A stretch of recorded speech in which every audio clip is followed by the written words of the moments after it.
എല്ലാവർക്കും പ്രാർത്ഥനാ തീർത്ഥത്തിന്റെ പുതിയൊരു വീഡിയോയിലേക്ക് സ്വാഗതം. സർവഗ്രഹങ്ങളുടെയും നക്ഷത്രങ്ങളുടെയും നാഥനാണ് ഭഗവാൻ പരമശിവൻ. അതുകൊണ്ട് തന്നെ ശിവഭഗവാനെ ആരാധിച്ചാൽ തീരാത്ത ദുരിതങ്ങളില്ല എന്നാണ് എല്ലാവരും വിശ്വസിക്കുന്നത്. സവിശേഷമായി ശനി, സൂര്യൻ, രാഹു, പക്ഷഫലമില്ലാത്ത ചന്ദ്രൻ എന്നിവയുടെ ദശാപഹാര കാലങ്ങളിൽ പതിവായി ശിവനെ ഭജിക്കുകയാണെങ്കിൽ എത്ര കടുത്ത ദോഷങ്ങളും അകന്നുപോകും. പൊതുവെ ദശാസന്ധി കാലങ്ങൾ ഏതൊരാൾക്കും ദോഷകരമാണ്. അതിന് പരിഹാരമായി മൃത്യുഞ്ജയ ഹോമമാണ് ആചാര്യന്മാർ പറയാറുള്ളത്. ആഭിചാര ദോഷം, അപസ്മാരബാധ, ദുഷ്ടഗ്രഹബാധ മുതലായവയിൽ നിന്ന് മുക്തി നേടുന്നതിന് അഘോര ഹോമം നടത്തണം. അതുപോലെ തന്നെ രുദ്രസൂക്ത പുഷ്പാഞ്ജലിയും ഇത്തരം ദോഷശാന്തിക്ക് ഉത്തമമാണ്. ശിവഭഗവാന് ഏറ്റവും പ്രിയപ്പെട്ടത് കൂവളത്തില കൊണ്ടുള്ള അർച്ചനയാണ്.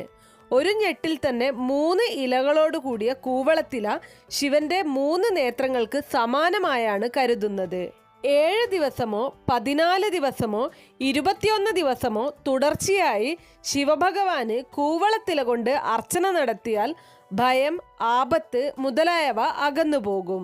പ്രദോഷവ്രതം, തിങ്കളാഴ്ച വ്രതം എന്നിവ അനുഷ്ഠിക്കുകയാണെങ്കിൽ കുടുംബപരമായും ദാമ്പത്യപരമായുമുള്ള ദോഷങ്ങളെല്ലാം അകന്നുപോകും.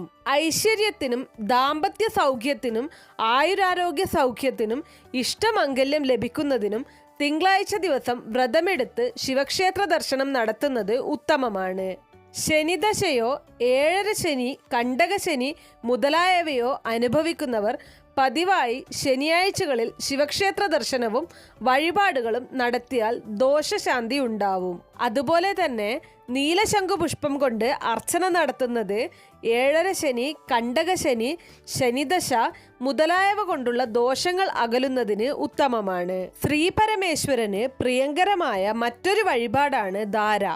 ശിവലിംഗത്തിന് മുകളിൽ ഒരു പ്രത്യേക പാത്രം സ്ഥാപിച്ചിട്ടുണ്ടാകും. ഇതിൽ നിന്നും ധാരാദ്രവ്യം ഇടമുറിയാതെ പ്രവഹിച്ച് ശിവലിംഗത്തിൽ പതിക്കുന്നതിനെയാണ് ധാരയെന്ന് പറയുന്നത്. ശുദ്ധജലം, കരിക്ക് തുടങ്ങിയവ ധാരയ്ക്ക് ഉപയോഗിക്കുന്നു. ഗംഗ ശിവന്റെ ജടയിൽ പതിച്ച ശേഷമാണ് ഭൂമിയിലൂടെ പ്രവഹിക്കാൻ തുടങ്ങിയത് എന്നാണ് വിശ്വാസം. ഈ തത്വത്തെ ആധാരമാക്കിയാണ് ധാര നടത്തുന്നത്.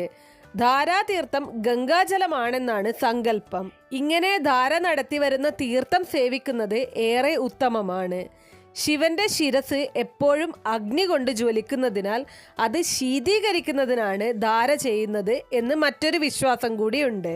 കുടുംബപരമായി ശിവഭഗവാന്റെ അനുഗ്രഹം ലഭിക്കുന്നില്ല എന്ന് തോന്നിക്കഴിഞ്ഞാൽ ധാര വഴിപാടായി കഴിക്കുന്നത് വളരെ നല്ലതാണ്. അഭിഷേകമാണ് ശിവക്ഷേത്രത്തിലെ മറ്റൊരു പ്രധാന വഴിപാട്. പാൽ, ഇളനീര്, നെയ്യ്, എണ്ണ, ഭസ്മം, പനിനീർ മുതലായവ അഭിഷേകത്തിനായി ഉപയോഗിക്കാം.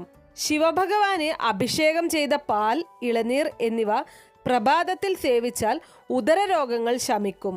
പാലഭിഷേകം ചെയ്താൽ സന്താനഭാഗ്യവും ഇളനീർ അഭിഷേകം ചെയ്താൽ മനസുഖവുമാണ് ഫലം.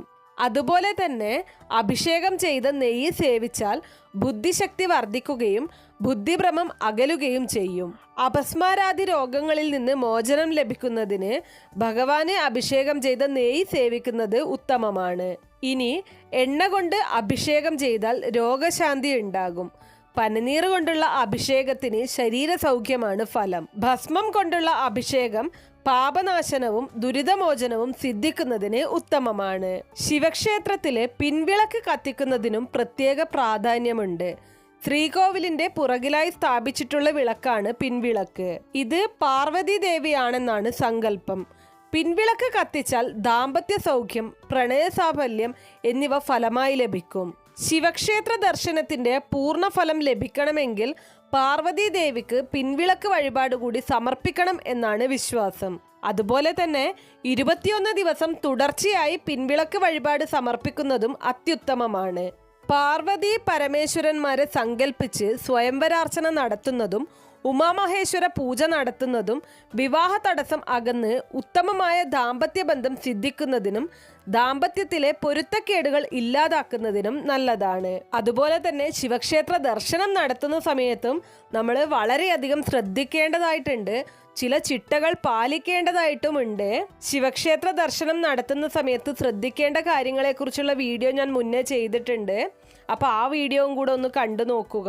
ഒരു പ്രത്യേക കാര്യം, ശിവക്ഷേത്ര ദർശനം നടത്തുന്ന സമയത്ത് ഭക്തർ ഒരു കാരണവശാലും അറിഞ്ഞോ അറിയാതെയോ ശിവക്ഷേത്രത്തിലെ ഓവ് മുറിച്ചു കടക്കാൻ പാടില്ല. അപ്പം നിങ്ങൾക്കും ജീവിതത്തിൽ എന്തെങ്കിലും തരത്തിലുള്ള പ്രശ്നങ്ങൾ ഉണ്ടെങ്കിൽ ശിവഭഗവാനെ മനസ്സറിഞ്ഞ് വിളിച്ചോളൂ. ഭഗവാൻ എല്ലാവരുടെ പ്രാർത്ഥനയും കേൾക്കും. ഭഗവാന്റെ അനുഗ്രഹം എല്ലാവർക്കും ലഭിക്കട്ടെ എന്ന് പ്രാർത്ഥിക്കുന്നു.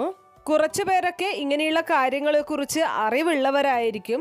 ഇനി അറിയാത്തവർക്കാണ് ഈ ഒരു വീഡിയോ. അപ്പോൾ ഇതുപോലുള്ള നല്ല അറിവുകൾക്കായിട്ട് നമ്മുടെ ഈ ചാനൽ ഒന്ന് സബ്സ്ക്രൈബ് ചെയ്തേക്കണേ.